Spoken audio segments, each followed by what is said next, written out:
The Eskom power generation system remaining extremely unreliable and vulnerable at this stage, as load shedding, though, continues to plague the country.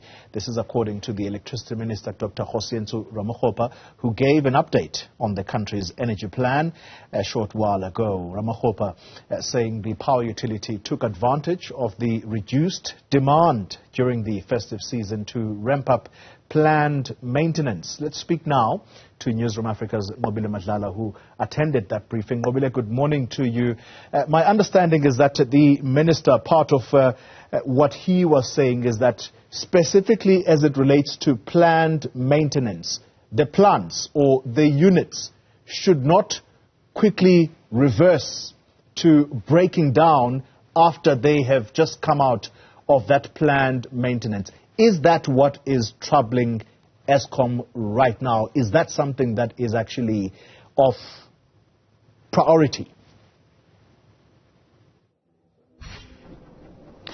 Well, yes, Kole, from what we are hearing from the minister is, of course, the fact that they are working on ensuring that these systems are in place and that the system does not, of course, the grid does not fail. But at this point, he's saying that there's quite a lot that goes into that, and that's also understanding that there are parts where, like the MOU that he has recently signed, where he can have a power to oversee and be able to speak more and perhaps do more moves at this very point. But I want to bring him in to speak more about those elements of power that he might have.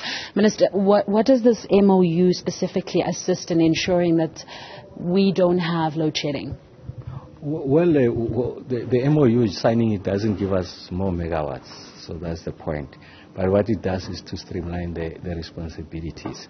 And the reason why that was necessary was because at the ministerial level, myself and Minister Godan, there wouldn't be any tension. There's an understanding of what needs to be done because we are working towards a common purpose. The complexity in this instance is that there's another party that is Eskom.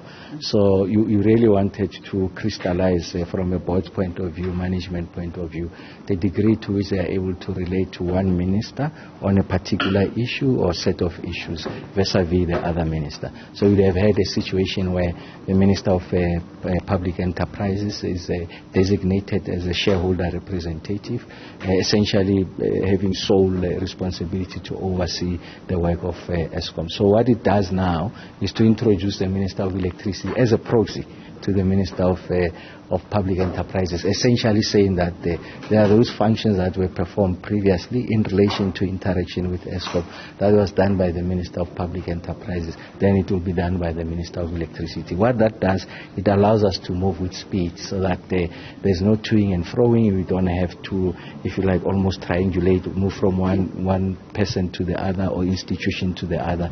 There's engagement with the board, the minister, and I'm saying the management, and then we're able to move with speed.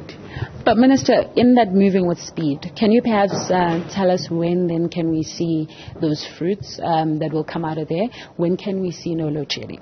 Oh, no, I will not respond, and I'm very consistent, so I will not get to a stage where I say to South Africans that there will not be load shedding tomorrow.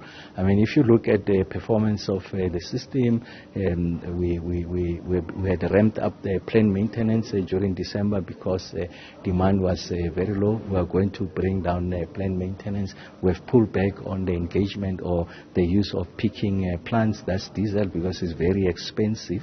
Even in instances where we can engage it further, we've chose to use load shedding to ensure that we really were able to save that diesel. So what we are working on is on the reliability of this plant. So for the past 2 days we haven't seen load shedding, but then you will see that some of the plants gets to fail. We fix them and then you initiate load shedding. So what we want to keep at is significantly reduced levels of load shedding, have significant period of the week, of the month where there is no load shedding, but accept that there are these oscillations. That it will happen. So that's the point I want to make, that it will happen. And once we get to a stage where we've been able to address the reliability, we have added new generation capacity, and I just reported on the work we're doing on new generation capacity. I'll be the first one. I'll come on national TV to say now load shedding is something of the past. But I want to say the following. We are going to see less and less of it. The intensification will be lower, and that's something that we're looking at. We do anticipate that it could be tomorrow, so we might need to ensure that if demand goes at the rate at which it's going, we have not yet bring down that plant maintenance at the rate at which we want to, because it has been planned these units will be coming back later in the week. You might want to initiate load shedding, but it's not at those intensive levels. It's we see that it might largely be concentrated in the evening, the mornings and the day you don't have. So that's the kind of cadence as we build up towards the reliability of the system to ensure that we address the crisis that is load shedding. And so if you could perhaps remind us, why is it so unreliable?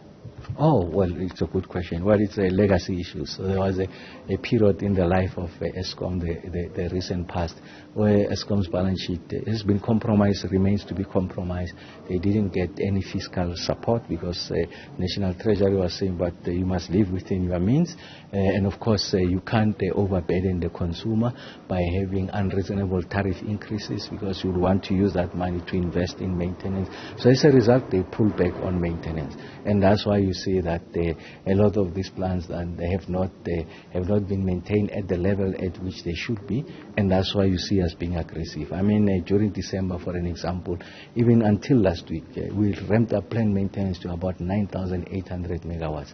To put that into context, when we went during the winter period, because we really wanted to get as many megawatts as possible onto the grid, plant maintenance was at about 2,500 megawatts. So it's an increase of about 6,500 megawatts. The downside of that is that then it means that when there's a surge in demand, we have to initiate load shedding. The upside of that is that when these machines returns, they are healthier, they approximate their design capacity, then we know that the system is stabilizing. And hence my point, the point I made earlier on, 9,000 megawatts were coming down, we're fixing these machines. So if there's a bit of surge, whether this afternoon as a result of whatever situation, then you'll need to initiate load shedding. But I'm just saying it's a temporary intervention to ensure that in the long run, these machines are stable and we're able to end load shedding, and then we come with new generation capacity. And briefly, Minister, if you could just give us an update in terms of the power stations, how are they doing in terms of Nqobile? Oh, Nqobile, the 3 units are back, 1, 2, 3, and we have reported on that. Remember that those units were taken out about October of last year as a result of 2022. I'm sorry, I'm still in 2023. Taken out as a result of the failures on what we call the flue gas desulfurization unit, compromised the structural integrity of the chimney. So we had to pull out the 2,400 megawatts because each unit gives you 800 megawatts. We have returned them, they're giving us the megawatts, and another positive is that Unit 5 has been synchronized for the first time. So it's going to give us an additional 800 megawatts. At the current moment, it's giving us 60% of that 800 megawatts because you still do the test there. And then once it gets into commercial operation, we get the full benefit of 800 megawatts. So that's what Nqobile is doing. So it's going to help us to address this. And then, of course, there are stations like Matimba. 3 units are out, 2 of them on planned maintenance. They will come end of the month. So if you look at the long-term outlook, when I say long-term, well, not long-term, but the medium-term outlook, when we go into the February, there's a number of these units that are coming on stream. So we're confident about our ability to ensure that as a minimum, significantly lower stages of load shedding, morning, during the day, no load shedding. If you initiate it even in peak, as we return these units back into operation. Lastly, Minister, obviously I have to just take you back to a time when you thought that load shedding could be eliminated by December. What changed? Oh, I've never said that. I've never go and check the records. And I've very consistent. I'm talking about the megawatts that we're adding onto the grid. The one thing that I said emphatically, and I repeat it, and it's for everyone to witness, was that we have turned the corner as we come into December, significantly lower levels of load shedding. I leave that to the public to say if that is true or not. Of course, in my work, it's very easy to tell if I'm telling the truth or I'm lying. So it's leave it to the public if they are seeing that. And then I did say that once we add this new generation capacity, I'm the first one to call a press conference and say load shedding is gone. Thank you very much, Minister, for speaking to us. Well, Kgosientsho, as you can hear there, the concerns majorly being on the fact that the legacy issues that came with Eskom was that there was no maintenance that was done because of, obviously, the austerity measures that were put on them at the time. The Minister just saying that there's a lot of work that they're doing on the ground to ensure that the power does continue to be available. They're not promising no load shedding, but they are promising significantly low levels of load shedding. Yeah, indeed. Those are the comments by the Minister of Electricity, Nqobile Madlala, in conversation there with Dr Kgosientsho Ramokgopa. And do you believe the Minister? And he says significantly low levels of load shedding will ultimately result in the elimination of load shedding.